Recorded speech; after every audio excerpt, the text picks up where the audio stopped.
वातावरण बहुत ही भक्तिमय हो गया है।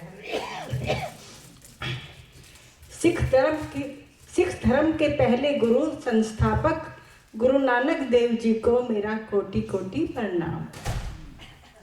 भगवान एक है और वो हर जगह उपस्थित नहीं हो सकते, इसलिए वो समय समय पर अपने दूत भेजते रहते हैं, जैसे महात्मा बुद्ध, भगवान महावीर, कबीर, साईं बाबा, तुलसीदास जी, सूरदास जी, मीराबाई।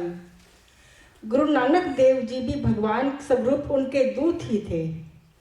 गुरु नानक देव जी का जन्म 29 नवंबर 1469 में ननकाना साहिब में हुआ था। माँ तृप्ता, पिता कालू राम मेहता थे।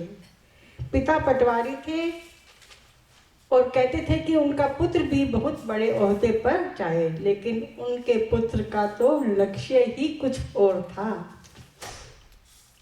सतगुरु गुरु नानक देव जी की वाणी बहुत ही मधुर थी, बहुत मधुर थी। जो भी सुनता वो मंत्र मुग्ध हो जाता था। उनका मानना था कि हम सही ढंग से मंत्र उच्चारण करें और भजन लय में गाएं तो हम सीधा भगवान से संपर्क स्थापित कर सकते हैं, और ये बात बिल्कुल सत्य है। 16 वर्ष की उम्र में ही गुरु जी का विवाह हो गया। वो अपनी बहन नानकी को बहुत प्यार करते थे और फिर वो उसके साथ ही रहने चले गए। मात्र 27 वर्ष की उम्र में ही उनका एनलाइटमेंट हो गया, यानी कि उनको ब्रह्म ज्ञान प्राप्त हो गया था।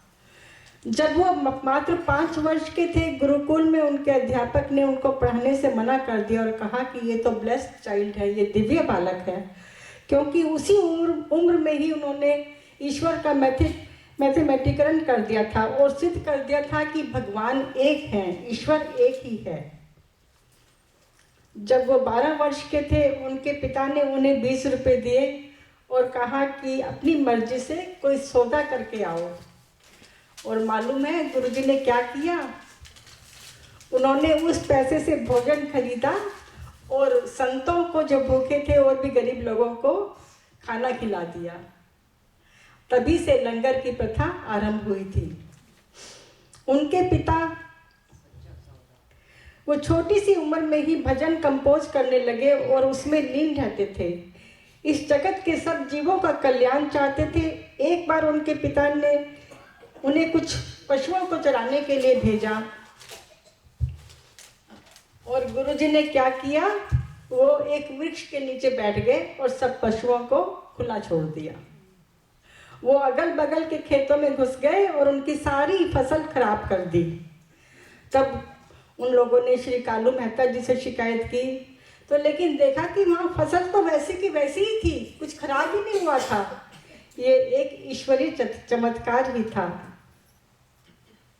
1496 में अपनी जिंदगी का बहुत ही महत्वपूर्ण वर्ष था, क्योंकि उस वर्ष ही उन्होंने ब्रह्म ज्ञान हो गया था।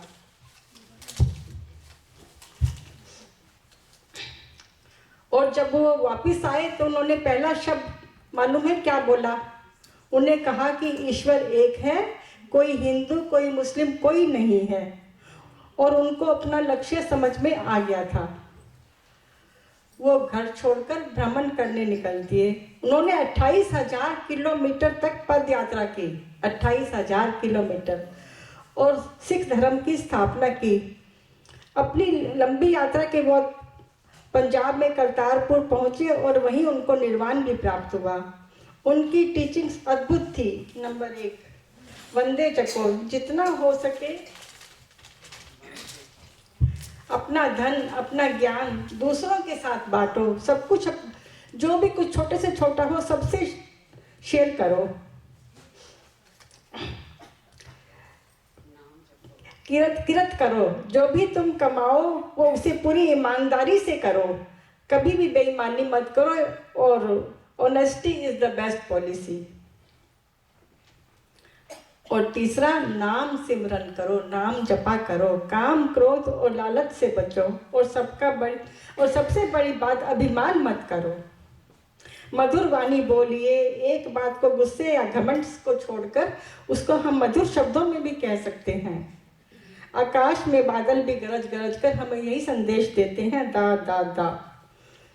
जैसे कि दा से दया करो, दान करो और दमन करो, अपने काम क्रोध अभिमान का दमन करो। Thank you very much.